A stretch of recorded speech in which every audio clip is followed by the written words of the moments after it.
Hello, everyone. It's great to be out here in Phoenix. I'm Guarav Shah. I serve as CEO of Rocket Pharma. Been in this role for coming up on 10 years on October 19th. And honored to be part of this forum of great minds and collaborators.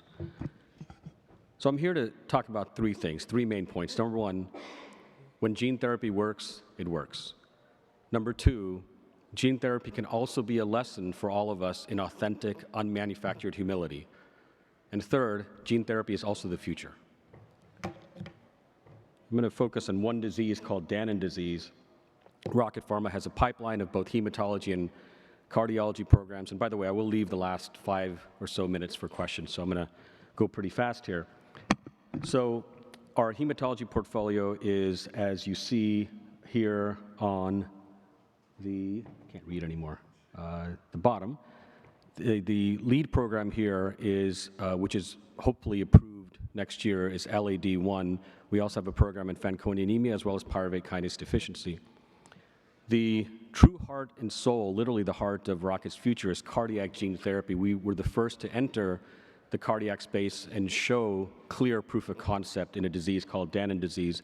I'm going to walk through that in a second. So Danon disease is an X-linked disease that affects boys and girls, but because it's X-linked, the lack of autophagy in this disease can lead to death in boys by the age of 19 or 20. And if patients don't pass away, they unfortunately need a heart transplant, and heart transplants have a 50% failure rate at about 10 years. Now, there are about 15 to 30,000 patients in the US and Europe. The challenge with gene therapies, as many of us know, is that there is the truly diagnosed patients, which is probably a fourth of that number, and the true prevalence, which is 15 to 30,000. So we're working hard, not just for Danon disease, but other cardiomyopathies with genetic testing around the world to unravel and uncover where those patients are. So we are in the midst of a phase 2 trial, which is a 12-patient trial with a 12-month endpoint of reduction in LV mass index of 10% or greater, as well as protein expression. The co-primary endpoint that we were able to negotiate with the FDA was a trendsetter. But going back to what Danon disease really is, you can see on the right side of the slide, the right side of the slide in the leftmost panel, that patients with Danon disease start out with vacuoles in their cardiomyocytes. These vacuoles build up because of the lack of autophagy. What is autophagy? Autophagy is like the on and off switch of a vacuum cleaner. If you spill something on the carpet, you need to just turn on the vacuum cleaner, just press the on switch, and as long as the vacuum cleaner is on, you're going to see the pattern on the floor over time. These cardiomyocytes and these hearts have vacuoles that build up because the cells cannot extract or remove their own debris. It builds up over time, the hearts enlarge over time, and eventually these patients succumb to hypertrophic cardiomyopathy in most cases, but in some cases dilated cardiomyopathy. What you can see here is in our phase 1 study of 7 patients, 6 of whom had long-term follow-up of at least a year, we saw removal of these vacuoles in all patients out to as much as 5 years. We also saw the presence of protein expression, as you see on the left side of the slide, graded 1, 2, or 3 plus out to 5 years. So the first time in our history, we showed that we can restore cardiac protein expression reliably, durably, without loss of protein, and with a mechanistic effect on the cells themselves as depicted by the loss of vacuoles over time. The remarkable thing with this trial, this phase 1 trial, and this is what I said, when gene therapy works, it really works, is that we were able to see reductions in left ventricular mass as early as 3 to 6 months, but sustained over almost 5 years in all 6 of these 6 patients who were followed for a year or more. And this is different from any other cardiac therapy out there, even some of the more recently approved products that work on hypertrophic cardiomyopathies. You don't see this level of reduction, and this only happens because we are replacing faulty DNA with corrected DNA. This is the essence of who we are as human beings. We are DNA. So replacing that is bound to work, and that's what we're trying to do in cardiac gene therapy. Here's a comparison of some of the other programs that have gone before us, but in some patients, you can see here almost a 50% reduction in LV mass. Danon hearts are the largest hearts on record. The largest heart ever recorded in autopsy was a Danon disease heart.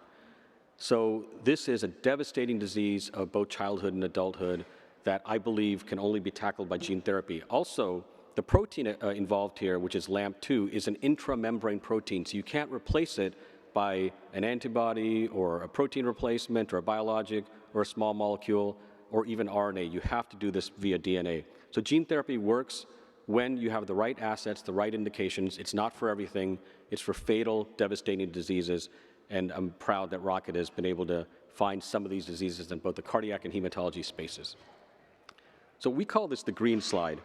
And you can see in these 6 patients followed for 1 year or more, almost every panel here is either bright green or light green, depending on how you interpret that, yellow, green, whatever that looks like. These patients were treated both at a low dose and a high dose, both adult patients and pediatric patients. And what you see here is that along with the protein expression that I showed earlier, along with the mechanistic improvement in the vacuoles in those cells over time, you see every parameter here changing and turning positive in as little as 1 year, but as long as 5 years. We'll go from left to right here. These are patients who are between, looks like 14 and 25 years old at the most recent visit, but they started between 10 and 20 years old or so. So these are patients who, as I said, would pass away by the age of 19 or 20 or need a heart transplant. You can see here, patient 1002, who just had his 25th birthday, is well beyond that time frame. And instead of now this patient being in a wheelchair or waiting for a heart transplant or on a transplant list or passed away, he's actually back in Europe, going to work full time, as are all these kids. In fact, one of these patients here, whose brother had a heart transplant and his mother had a heart transplant, the patient treated with this gene therapy is actually taking care of both his brother and his mother now and doing a full-time job. This is the magic of gene therapy. You move further to the right, LVEF doesn't change in cardiomyopathy, in hypertrophic cardiomyopathy, so those you would not expect to change. So that yellow is actually just fine.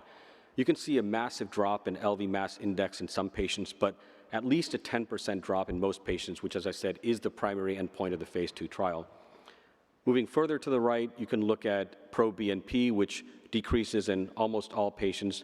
The troponin drops like a stone in a river between minus 33% and 99% reduction in troponin. This is a cardiac marker of injury, while BNP is a marker of cardiac failure. Along with these biomarker improvements in LV mass as well as the labs, you can also see here NYHA class improvements from class 2 to 1 in all cases. This basically means that these patients no longer have symptoms of heart failure. That's pretty remarkable. And you can see an improvement in KCCQ scores between +9 and +52. These patients are feeling better, they have better labs, they have smaller hearts, and they're alive, and they have protein expression that's durable, as well as a mechanistic proof of concept. So that's when I said, when gene therapy works, it really works. Here's another slide that shows the loss of vacuoles over time, out to 2 years in one of the patients who was treated. This was a pediatric patient treated at the low dose. So I'm not going to go too far into the other programs. We certainly can if there's time. But what I wanted to point out here is primarily, go back here. The phase 2 trial that we're in the midst of, and I mentioned this need for authentic, unmanufactured humility. We thought we had cracked the code of AAV9 gene therapy in heart. We had a lot of experience with our team, with world experts, the best names in the field, with our KOLs, our PIs, and we thought that we knew exactly how to administer AAV9 safely with a drug product that was manufactured at Rocket in-house in our facility in Cranberry, New Jersey. And we learned the hard way that patients continue to have thrombotic microangiopathy, even at the low doses. 2 out of the first 4 patients treated in the phase 2 had TMAs. They recovered, they resolved all their symptoms and signs and labs to completely normal and could benefit long-term from the cardiac benefit that gene therapy could provide, but they did have to go through this TMA. So what we did is that in order to make a good product perfect, we decided to add a C3 inhibitor about 9 months ago or so. And the thought was that you even block the complement cascade above where the C5 inhibition would occur. So you nip this in the bud, no complement activation. We had been waiting for pediatric data with the C3 inhibitor. We got it and we applied it. The FDA agreed, our PIs agreed. And it turns out that the interaction of C3 with AAV9, specifically in Danon disease, with the loss of autophagy, led to a paradoxical side effect of capillary leak syndrome, which has only been seen in this particular program, no other AAV programs. And that was a lesson in unmanufactured humility. We thought we knew exactly how to do this, and this is what this field is about. You have to learn. There are no great models. The preclinical models of both mice and NHPs do not predict complement activation, so we have to learn the hard way here. Fortunately, we were able to negotiate a lift of the clinical hold in less than 3 months. We removed the C3 inhibitor, we recalibrated a few other points, and we're going to be moving forward with that trial. But that was the lesson that we learned on behalf of the industry, and we'd love to share further. So when gene therapy works, it really works. It's a lesson in unmanufactured humility, and you can see from this green diagram, which I'll leave us with, and take a couple of questions, that gene therapy is also the future. Thank you very much. Happy to take questions.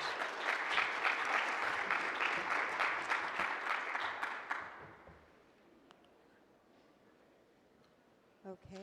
Yes, sir. The diagnostic is just a blood test with LAMP2 mutation. It's pretty straightforward. People don't get cardiac biopsies normally, right? So that's the only way to do it.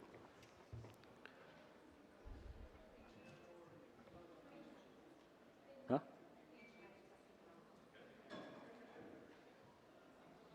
Sorry, I can't hear.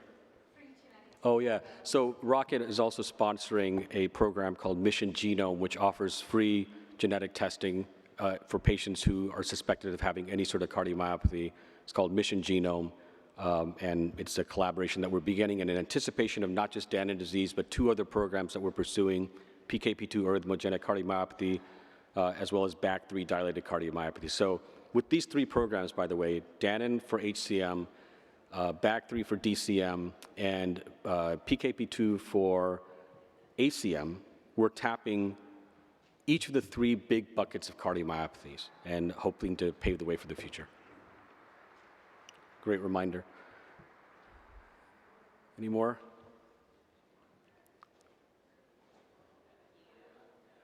All right, well, I wanted to do this. Bueller, Anderson? No, okay, all good. Anyone? Seriously? We have 2 minutes. All right.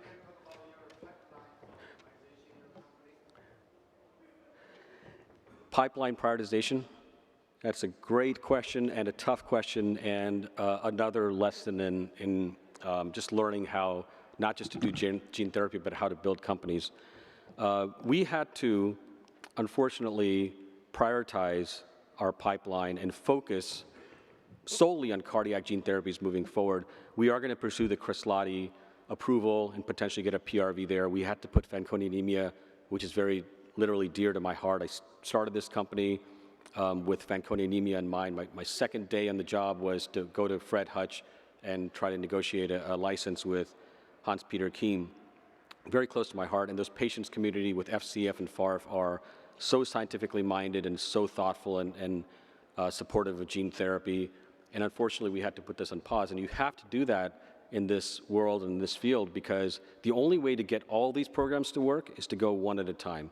The only way to actually bring Fanconi anemia back and LAD and PKD in the future is to pause them and come back to them later, because no one can do everything with limited resources, especially in a tough biotech tape. So it's been a lesson. We did reprioritize, but we're very excited about both Danon and PKP2, and BAG3 is next. All right. Thank you very much. Bye-bye.